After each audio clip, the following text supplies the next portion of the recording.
Hark and listen well, my brothers. I am Sir Paul of Bunyan. Today we shall delve into the classes and subclasses of the most righteous and holy warriors, the Paladins. Soon you too shall know the wonders of this most holy of classes. No, I don't care what the clerics say. The thrill of being so dang lawful good that you earn that most holy title, Fun Police and Killjoy. It is a thankless path, that of the Paladin. But only the worthy, or those with a high enough strength and charisma score, can follow it. Now, come with me. Let us crusade these evil lands, and tell that rogue that they are not allowed to pickpocket other members of the party. Deus Vult! So, the Paladin is the classic White Knight archetype. You are what happens when a fighter and a cleric are put into a blender for a few minutes, mixing the martial prowess of the fighter with the holy casting abilities of the cleric. Important sidebar, Paladins are half-casters. They have far fewer spells and spell slots available compared to the cleric. Magic is not your main focus. It is the spice upon your holy apple pie. The Paladin can heal the wounded, protect the weak, and smite the evil. And if you think Paladins must be lawful good, then buddy, you haven't read the PHP. 5th edition works in mysterious ways, and declared that Paladins no longer have to be lawful good. I personally think that most alignments are dumb anyway, but it's good to have a source book agree with me for once. Within a D&D party, the standard Paladin is a buffer in every sense of the word. You get proficiency in heavy armor and shields with a fat D10 hit dice, making you extra tanky. You get a ton of holy auras that cut the DM's list of scary shit to pull on you by half, and you of course can heal people. Aside from all the auras, you can sense celestials, fiends, and undead, cause what good holy knight doesn't know when Christ is watching. And you get the lay on hands ability. Unlike the cleric, you gotta get a little handsy if you want to heal your allies. I will always say yes to healing abilities, but it's not very strong. Use it as a last resort to keep your friends from dying. As you level up, you get a fighting style similar to the fighter, and the bread and butter smite ability, letting you put 2d8 damage into your sword to put maximum hurt onto the evils of the world. Not to mention that the Paladin also gets several unique smite spells that deal different types of elemental damage or have extra effects, which are usually better than your standard smite, but they're all pretty good.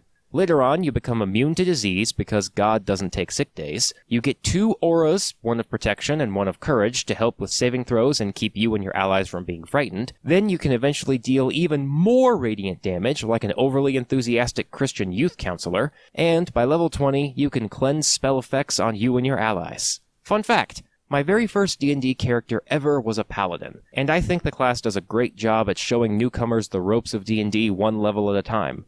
To play a Paladin, put yourself between the enemy and your allies, beat up the evil, and use your spell slots only when necessary. Seriously, look at the Paladin table in the PHP. You have like no spells compared to other casters. But we all know what you really came here for are the subclasses, so let's get into that. At level 3, you swear an oath that represents how you will enact your righteous fury in the world. The oaths also have a set of guidelines called tenets that your Paladin needs to follow in order to be considered worthy of their oath. This is not a you must follow rule X or lose all your Paladin power kind of rule, but it's more of a guideline to help people get into the role-playing spirit. Another sidebar, I will not talk about the Oathbreaker Paladin. That's more of a bad guy thing for the DM to run. Now let's get into the other oaths. The Oath of Devotion is just like any other Choice 1 subclass of any other class in D&D. You get a boost to all your basic Paladin abilities, but you don't really get anything new or different. Your Channel Divinity deals extra radiant damage, your Turn Undead works on both undead and fiends, you get an aura that prevents you and friends from being charmed, a permanent protection from good and evil spell, and you shed so much holy light that it blinds whoever tries to stare at your glorious body for too long. All in all, this is a really solid subclass. Keep on shining, you magnificent bastard. Do you have a problem with your conflicting desires of joining a holy crusade and your other desire to live in the woods and talk to trees because people are awful? Try out the Oath of Ancients. This oath turns you into a literal and figurative Green Knight. Your Channel Divinity lets you summon plants to ensnare your foes purely for PG purposes. You can use Turn Undead that works on Fae and Fiends instead of the undead. You get an aura of warding that gives you and allies resistance to all spell damage. Get fucked, Acererak. And at level 15, you can choose to drop to 1 hit point instead of 0 when an attack would drop you, and also keeps you from aging because, trees live forever. And finally, you become one with the forest and show some pesky campers whose mountain they're on. You regain 10 HP at the start of each of your turns, your paladin spells count as a bonus action, and every enemy within 10 feet of you has disadvantage on saving throws against your paladin spells. This subclass is pretty dope, and it makes you feel like a holy avenger of the forest, or a vegan who has chosen violence. Do you ever wish you could get revenge on that one guy in high school who called you a scrawny nerd? No, I'm not projecting, you're projecting, shut up. Try out the Oath of Vengeance. You become a single-minded machine of holy retribution, and you will slaughter the object of your vengeance, along with anything else that gets in your way, until you have your revenge. At level 3, you get a list of new oath spells like any other ones, and your channel divinity lets you literally paralyze people with fear and give yourself advantage on attack rolls against a single target. At higher levels, you can move every time you hit a creature with an opportunity attack because you're too excited to wait your turn. You can use a reaction to make melee weapon attacks against anything that dares get too close to you, and finally, you become a true angel of vengeance. You sprout wings that give you 60-foot flying speed, you emit an aura of fear that scares the heck out of people, and you have advantage on attack rolls against anyone that's frightened of you. This paladin has some really cool serviceable abilities, when it comes to being a single target shredder, that is. I love it for the edgelord role-playing aspect. Next up, we have the Oath of the Crown, the typical Knight of the Round Table who will literally murder you if he sees you jaywalking. You embody law more than anything else, and you impose such order onto the battlefield. Your channel divinity lets you heal your allies, or tell your enemies to sit down, boy, if they try to move away from you. Soon enough, you can take damage for other players, it becomes difficult to paralyze or stun you, and you have an ultimate form, which gives you resistance to weapon damage, an aura of wisdom, because who knows better than paladins, right? And you can just give people advantage on death saves, because dying is illegal. This is a great subclass for anyone who really does not want to die. But the ease of play of this paladin does not translate into weakness. The Oath of the Crown can still show the undead what happens when you mess with King Arthur's court. Moving away from serving a kingdom to conquering a kingdom, we have the Oath of Conquest. These paladins have decided that crushing the strong is much more fun than protecting the weak. These guys are so dedicated to the way of the conqueror that you have the words "douse the flames of hope" seared into your upper arm with a branding iron.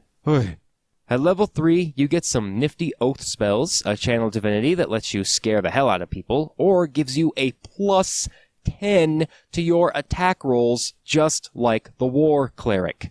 Later on, you get an aura of conquest that scares people, reduces their speed to 0 if they're scared of you, and deals psychic damage to those creatures equal to half your paladin level. At level 15, you deal psychic damage to any creature that hits you with any attack, because the menacing glare you give them for having the sheer audacity to try and fight back causes actual brain damage. And finally, you become an avatar of conquest, turning into war itself. You have resistance to all damage, you get bonuses to your attacks, and your melee weapons will crit on a 19 as well as a 20. I don't need to tell you that this subclass kicks ass. It is my personal favorite because slaughtering evil is much more fun and much easier than protecting the innocent, and the Oath of Conquest makes me feel like I can rip and tear through an entire abyss worth of demons.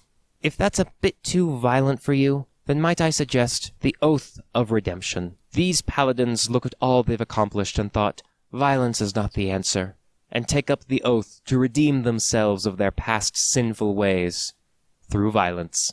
Second verse, same as the first, you get new oath spells and channel divinity. This time you get a +5 to your charisma checks and the ability to deal radiant damage to any naughty boys or girls who tried to hurt you. Your Oath aura lets you take damage in place of your ally, and you have a holy presence that heals you for 1d6 plus half your paladin level if you have less than your max HP remaining. And your penultimate ability makes you so gosh darn peaceful that you get resistance to all damage, and anyone that deals damage to you takes half of that damage back to them as radiant damage. Yes, you get a damage reflectability, because nothing says peace like a giant holy knight saying, if you do that again, you're going to be in big trouble, young man. This subclass is meant to be the diplomat subclass, with abilities that make him more survivable than anything else. But as 5e tries to move their adventures towards less violent stories, I can see this one getting a lot of use. But now we're moseying on over to Tasha's to find the Oath of Glory. Originally from the Mythic Odysseys of Theros book, the Oath of Glory is for those paladins that wish to perfect their martial prowess and prove themselves in combat against the most dangerous of foes, jumping into battle and shouting, "I am here," to inspire themselves and others. You get Oath spells, a channel divinity that makes you really good at athletics and acrobatics, and a Smite ability that grants temp HP to yourself or others equal to 2d8 plus your paladin level. You get an Aura of a Clarity, which makes you super fast, boosting your movement speed by 10, and at higher levels, you can use a reaction to give yourself or an ally within 10 feet of you a bonus to their AC while they're being attacked, and if that attack misses, then you get a free clap back at the enemy who tried to strike.